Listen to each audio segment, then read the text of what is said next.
G'day guys, got the engine all painted up and looking a bit lovely, and I'm just starting to fit it all back up. Today's plan is to get the transmission and the clutch all put on it. I'm just in the process of doing that and just spotted something that I thought maybe a few of you guys would find interesting. Now, if you've only ever played with cars, this clutch is a monster. So it's what is known as an Eaton angle spring clutch. So it's got these springs on an angle in there. They give you a heap of clamping pressure, but they also make it a little bit lighter on the clutch pedal. And she's a metallic twin plate. So there's one of the discs and the separator plate, and there's the other disc in there. Now, naturally, this thing's pretty bloody heavy. So I've got to have some issues getting it on by myself, but I spent most of my life working by myself.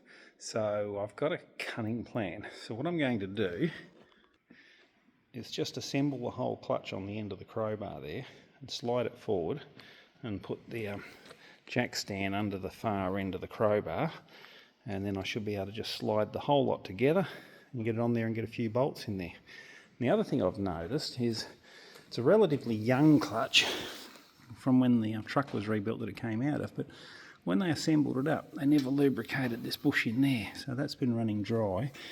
And I've poked the input shaft for the gearbox in there. There's no real dramas in there, but I will get a bit of lubricant in there before I assemble it all up.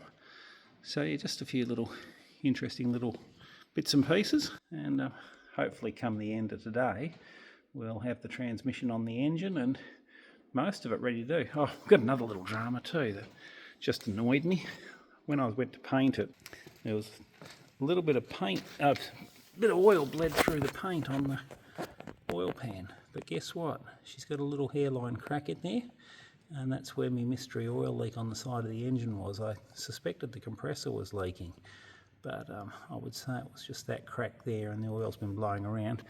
The ECM was just coated in oil, and but being a used diesel engine, I don't know what application this truck was used for, but certainly in a dusty environment, because there was a lot of dust in the oil, so it was a bit hard to pinpoint exactly where the oil was coming from. But cleaned up the ECM last night, and I've got to get another little insulator for this bolt. There's silicone insulators just in between the bolts and the block and the ECM, but after I cleaned it up, there's another little interesting thing on here, and I don't know how all this works, but it says it's DDEC 4 and it's an 8-cylinder.